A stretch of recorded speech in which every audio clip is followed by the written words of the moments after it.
And it's the contours of this race are becoming a little bit more clear, I think, even though it's quite possible in October we're going to have multiple debates again. Tom Steyer apparently is going to qualify because he was able to buy a lot of donations.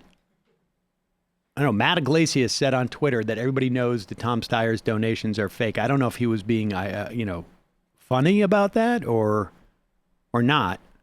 I imagine if you have a lot of money to spend, right? You don't need to raise money. Then you can spend more on your revenue than you get in revenue, and it still has value to you. This is a dynamic that exists in the tech world quite a bit, actually. I mean, it is true. The way that companies sell themselves so they get bought out is they will spend $1.10 to get $1 worth of revenue.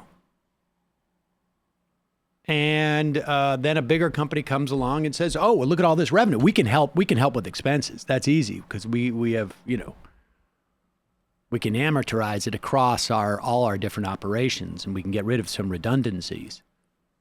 But this new revenue, we'll take that."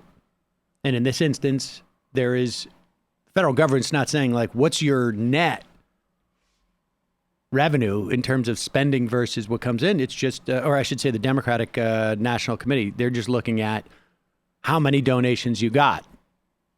And so Tom Steyer may be in the next debate. There may be, it's possible Tulsi Gabbard may be in the next debate.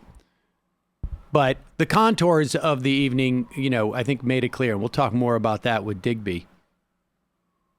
Specifically, I'm talking about just sort of the wide array of forces that were deployed to basically say, don't believe your lying eyes. Joe Biden had a sharp night last night, and anybody who messed with him was doing something wrong. And I'm not convinced, frankly, that there weren't people on stage who were also sort of trying to promote that idea a little bit. But certainly, Rahm Emanuel, I could have told you what he was going to say 3 weeks ago if you told me that he was going to be the first voice as a neutral commentator on ABC television, which carried the debates. I mean, and look, I don't know how much this has an impact or not on things, but a broad acceptance of some of the reality about what Joe Biden showed last night, I think, would hasten, if not make his demise in this primary inevitable. And I'm going to spare Digby having to watch this clip. I mean, look, this is... She might enjoy it. Well, it's true. But, and there's people who are going to say, like, this is cruel, you're picking on it. But look, here's the bottom line. Two things cannot coexist. One, we cannot say it is an existential question as to whether Donald Trump should be reelected or not. And then say, you're being too mean by picking on somebody for something they can't control. I would never make fun of Joe's teeth. Right. Well, I mean, that's the point. Is that like, look, seriously, you can't make an argument that this is the most important election in multiple generations. But you got to cut the guy slack because, look, you're going to end up there too. And I know it. I know it. The idea that I'm going to have an embarrassing moment with my teeth at one point in my career is I've accepted that. I thought you were saying the other part, like you need to get record players in front of those kids. Well, we're going to get there. But here is Joe Biden, the moment where, what do you say? The bridge fell down. Because fell out. Graders would be in 8th grade today. At the time, there was a groundswell in this country to get something done. President Obama asked you to lead the push for gun control. Now, you see, he's You trying have to often push pointed it to up your there now. ability to reach across the aisle to get things done. But 4 months after Sandy Hook, a measure to require expanded background checks died on the Senate Trying to floor. push it up. Push it up. If you couldn't get it done after Sandy Hook, why should voters give you another chance?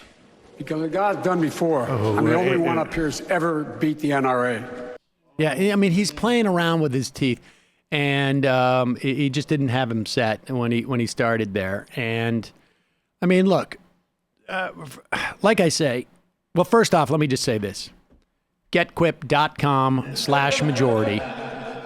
There is a reason why I have been so attuned to my dental hygiene over the past couple of years, because I know I'm getting to this age. I know there's a certain inevitability.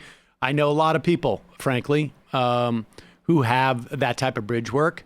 But the bottom line is, and this isn't the biggest argument as to why, Joe Biden shouldn't be president or shouldn't be the nominee.